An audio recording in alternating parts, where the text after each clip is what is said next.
ஜாரா ஒரு விசித்திரமான அமைதியில் விழித்தாள்.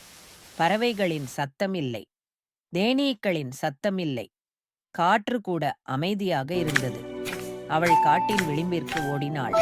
ஆனால் அது அமைதியாக இருந்தது, மிகவும் அமைதியாக இருந்தது. அப்போதுதான் ஒரு அணில் ஒரு பாறையில் குதித்தது. "உனக்கும் கேட்க முடியுமா?" என்று அவன் கேட்டான். ஜாரா மூச்சு திணறினாள். "நீ இப்போதுதான் பேசினாயா?" "ஆமாம்," அணில் பெருமையுடன் சொன்னது. "என் பெயர் டிகோ. நமக்கு ஒரு பிரச்சனை இருக்கிறது. காடு அதன் ஒலிகளை இழந்துவிட்டது." "எக்கோ மரத்திற்கு," டிக்கோ சொன்னாள். "அதுதான் உதவக்கூடிய ஒரே மரம்." எக்கோ மரத்தின் சோதனை. எக்கோ மரம் தங்க நிற பட்டைகளால் ஒளிரும் உயரமானதாக நின்றது. அதன் இலைகள் சிறிய மணிகள் போல மின்னின. "வரவேற்கிறேன், ஜாரா," மரம் ஆழமான குரலில் கூறியது. "உண்மையான கேட்பவர் மட்டுமே காட்டின் ஒலிகளை மீண்டும் கொண்டு வர முடியும்."